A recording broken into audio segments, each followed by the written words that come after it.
ঈসা নবীর দ্বারাই তার মুখ থেকে তাদের উপরে লানত নাজেল হয়েছে। কেন নাজেল হয়েছে? যে তারা লায়াতানা হাউনা আনিল মুনকারে, এরা মুনকার সম্বন্ধে কাউকে বারণ করতে যেত না। অন্যায় কাজের বিরুদ্ধে একটা মানুষ জবান খুলতো না, যার কারণে হযরতে দাউদ আলাইহিস সালাতু ওয়াস সালাম এবং হযরতে ঈসা আলাইহিস সালাতু ওয়াস সালাম তাদের উপরে লানত করে দিয়ে গেছেন। তাহলে তারা যদি মুনকারের বিরুদ্ধে গর্জে না উঠে থাকেন আর তাদের উপরে যদি লানত করে দিয়ে থাকেন কে নবী দয়, তাহলে আজকে আপনার উপরেও আল্লাহর লানত হবে। কেন লানত হবে? যে আপনি মুনকারকে বন্ধ করার কল্পে সামান্যতম চেষ্টাটাও চালান নাই, আপনি নীরব দর্শক হয়ে বসে থেকেছেন, তার মানে আপনি ওই মুনকারকে সমর্থন করেন। লানত পড়বে যদি কেউ এটার সম্বন্ধে সজাগ না হয়। সবাইকে সজাগ হতে হবে। আর আর কথাটা বলছি কি, যদি ভুল হয় তো আমাকে ধরিয়ে দেন, আমি শুধরে যাব। আল্লাহ পাকের নবী বলছেন, ইন্নাল্লাহা লা ইউআযিবুল আম্মাতা বিআমালিল খাসাতে। আল্লাহ রাব্বুল আলামিন কোনো বিশেষ একজন মানুষের গুনাহের কারণেই সারাটা ইলামি তারানগরের মানুষকে আযাবে গ্রেফতার করবেন না। চারটা লোক আছে নষ্টা, এরা বজ্জাত। এই চারজন লোকের অন্যায়ের কারণে নবীজি বলছেন সারা গ্রামকে আর সারা অঞ্চলটাকে আল্লাহ তাআলা ধ্বংস করে দেবেন না। করছে চারজন, আর এখানে 40,000 মানুষ বাস করে, এরা তো মন্দ করে না। তবে হাদিসের পরে অংশটা কি আসছে, ইল্লা আন্নাহুম কাদিরুনা আইয়ুনকিরুহু ফালাম ইউনকিরু। আল্লাহ তাআলা চারজন অপরাধীর দাঙ্গাবাজের কারণে সারাটা দেশকে নষ্ট করে দেবেন না, আযাব দেবেন না। তবে দিয়ে দেবেন কখন? যখন সেই দেশের মানুষেরা ওই দাজ্জালগুলোকে, ওই শয়তানগুলোকে, ওই মারদুদগুলোকে, ওই সমাজের কীটগুলোকে এরা রুখে দিতে পারবে, এদের হাতকে বেঁধে দিতে পারবে, এদেরকে শাসন করতে পারবে, এদের শায়েস্তা করতে পারবে। অথচ তারা যদি শায়েস্তা না করে, তারা যদি নীরব ভূমিকা পালন করে, তো নবীজি বলছেন হাল্লা আলাইহিমুল আযাব। তখন চারজন লোকের গুনাহের কারণে সারা দেশের মানুষের উপরে আল্লাহর আযাব হালাল হয়ে যায়। সারাটা দেশের মানুষকে তখন আযাব পোহাতে হয়। বৃষ্টি বন্ধ হয়েছে কেন? ওই যে গ্রামে 15 থেকে 20টা ছেলে আছে আর মেয়ে আছে এমন লম্পট, যারা ব্যভিচার করে।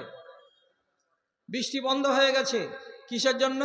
যে এই গ্রামে 20টা লোক এমন আছে যে যারা যাকাত আদায় করে না, বাকি 80টা লোক এরা ঠিকঠাক আদায় করে। তো 80টা লোক যাকাত আদায় করলো, 20টা লোক যাকাত আদায় করলো না, তো তার জন্য আল্লাহ রাব্বুল আলামিন বৃষ্টি বন্ধ করলেন কেন? তো বলছে তোমরা বসে বসে ঘাস ছিলে, যে লোকগুলো এই আইনটাকে মানেনি তাদের হাতখানাকে তোমরা ধরতে যাওনি কেন? তাদেরকে তোমরা বলতে যাওনি কেন? তাদের সম্বন্ধে তোমরা শায়েস্তামূলক ব্যবস্থা গ্রহণ করনি কেন? তোমরা ইচ্ছা করলে করতে পারতে। তোমরা যে নীরব দর্শক হয়ে বসে থেকেছো, তার মানে তোমরা মুনকারকে সমর্থনকারী। অতএব ওরা যদি 20 জন লোক অপরাধী হয় মুনকার করে, তাহলে তোমরা 80 জন লোক মুনকারকে সমর্থন করেছো, মৌন সমর্থন করে তোমরা সমান ভাগীদার, তোমরা সমান মুজরিম। অতএব আল্লাহ তাআলা তোমাদের উপর থেকে বৃষ্টিকে উঠিয়ে দিয়েছেন, এটা আল্লাহর আযাব। মানতে পারবেন না, বড় কষ্ট হবে, এটা কিন্তু মানতেই হবে। যেখানেই মুনকার দেখা যাবে আর যেই জায়গাতে যেই টাইমে দেখা যাবে, সেই টাইমে আপনাকে প্রতিবাদ করতে হবে।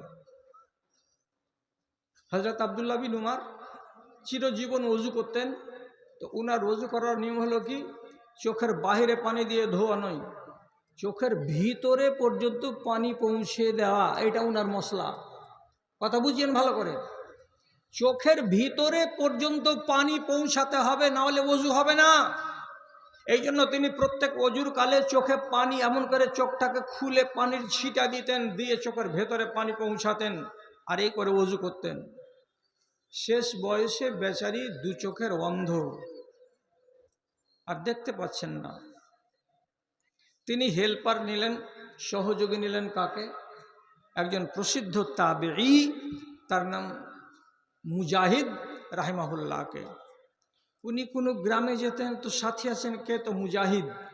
উনি মসজিদে গেছেন এখান থেকে ওই গ্রামে, সাথে আছেন কে? তো মুজাহিদ রাহেমাহুল্লাহ।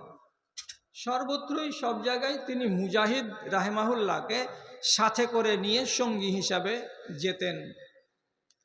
একদিন হাঁটতে হাঁটতে হাঁটতে হাঁটতে বাড়ি হলো ইলামি, উনি চলে গেছেন 12 কিলোমিটার দূরে পাকুড়ের এলাকায় কোনো একটা মসজিদে। চলো ভাই, আজান পড়ে গেল তো যাই, আমরা নামাজ পড়তে যাই।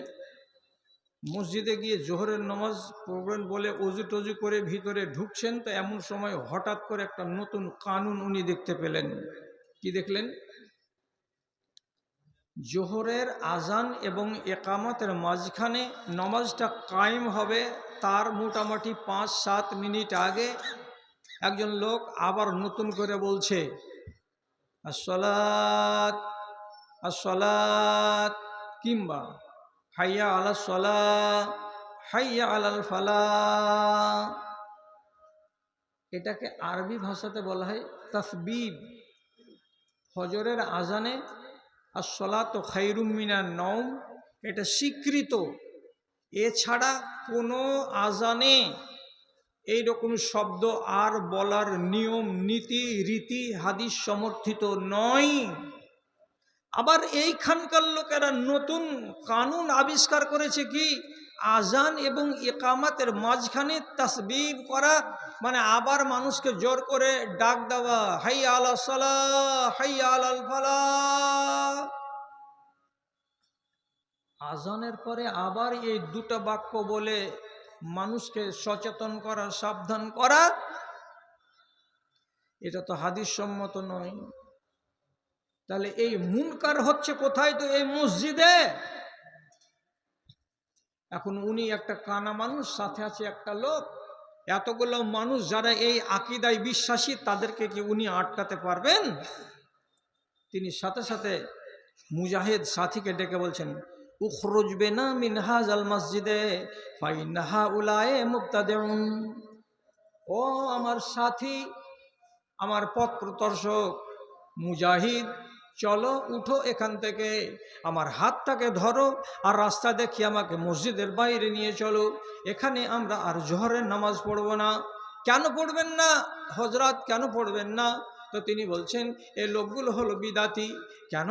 আল্লাহ পাকের নবীর হাদিসে যেগুলো কথা নাই সেগুলো তারা শরিয়ত বানিয়ে চালায়। রাসূলুল্লাহর আজানের ভেতরে কেবল ফজরের আজানে আছে তাসবিব, তাছাড়া বাকি 4 ওয়াক্তের আজানে কোনো রকমের তাসবিব বলে কথা নেই। অথচ এরা জোহরের আজান হয়েছে, তারপরে আবার নতুন করে মানুষেরাকে ডাকছে হাইয়া আলাস সালাহ আর হাইয়া আলাল ফালাহ বলে। এটা শরীয়ত সম্মত নয়। আর যেখানকার মানুষেরা এমন বিদাত করে, সে মানুষের সঙ্গে আমার নামাজ পড়া চলবে না। আমি এমন মুনকারকে মন থেকে অপছন্দ করি, আমি এই মুনকারকে মন থেকে ঘেন্না করি। তার জন্য এই বিদাতীদের কাছে থাকবো না। চলো চলো এখান থেকে চলে যাই। সাথে সাথে বেরিয়ে চলে গেলেন। তিনি শুধু মুখ খুলতে পারলেন না ওই জায়গায়, কেন? যে ওদের মেজরিটি। তাহলে তিনি নিজে এটা তো ওসুল কায়েম করলেন যে যেখানে মুনকার হবে সেখান থেকে আমাকে কেটে পড়তে হবে, আমি ঘৃণা করি বলে। উনি তো নিজেকে বাঁচিয়ে নিলেন। আপনি পারবেন বাঁচাতে? যদি বেয়াদবি না হয় তো আপনার কাছে মাপ চেয়ে নিচ্ছি। এদেশের কোন একটা মহিলা পালিয়ে আপনার গ্রামে চলে এসেছে, আপনার বাড়িতে উঠেছে, ছেলেটাও উঠেছে, এরা আপনাকে চাচা চাচা বলছে। দূরের রেশতা আপনি, যে চাচা আমরা একজন আর একজনকে ভালোবাসি, আমরা বিয়ে করব, তো আমাদের মা বাবারা সম্মতি দেয় না, তা আপনি আমাদের বিয়েটা পড়িয়ে দেন। আপনি গ্রামের সর্দার, মাতব্বর লোক, আপনি বলছেন দেখো তো মেয়েটা সাবালিকা ছেলেটা সাবালক, এরা যদি একজন আর একজনকে চাই, বাবা মা দিবে না, তো যখন ওরা আমাকে গার্জেন মেনেছে, আমাকে বড় বলে মানছে, তো বিয়ের কাজটা করে দিই। এবার আপনি মুরব্বী মানুষ, গ্রামের একটা মাওলানাকে ডাকলেন, আর ডাকার পরে বলছেন, ভাই উমুক সাহেব, এই ছেলে মেয়ের মধ্যে একটু ইজাব কবুল করিয়ে দেন তো, নিকাহটা পড়িয়ে দেন তো। আমার মতো একটা টুপিওয়ালা মৌলবি ওই মজলিসে বসে 500 টাকার ভিখারি, এই জালিল ইনসান একবার জিজ্ঞাসা করলো না যে সর্দারজি এটা আপনার বেটি? যে আপনার বাড়িতে বিয়ে হচ্ছে, ছেলেটা কে? এরা যে পালিয়ে এসেছে, এর বাপ যদি অনুমতি না দেয় তো বিয়ে হবে না। তোর বাপ কি মরে গেছে? আপনি কেন আর বাপ হতে গেলেন? এই বিবাহ জায়েজ হবে না। আমি কোন কথা, আমার চাইতে যদি আরো বড় বড় ইলামি তারানগর এলাকার যদি বড় বড় একজন মাদানী আলেমকে ডেকে আনেন, উনি ওই বিয়েটাকে হালাল করে দিতে পারবেন না।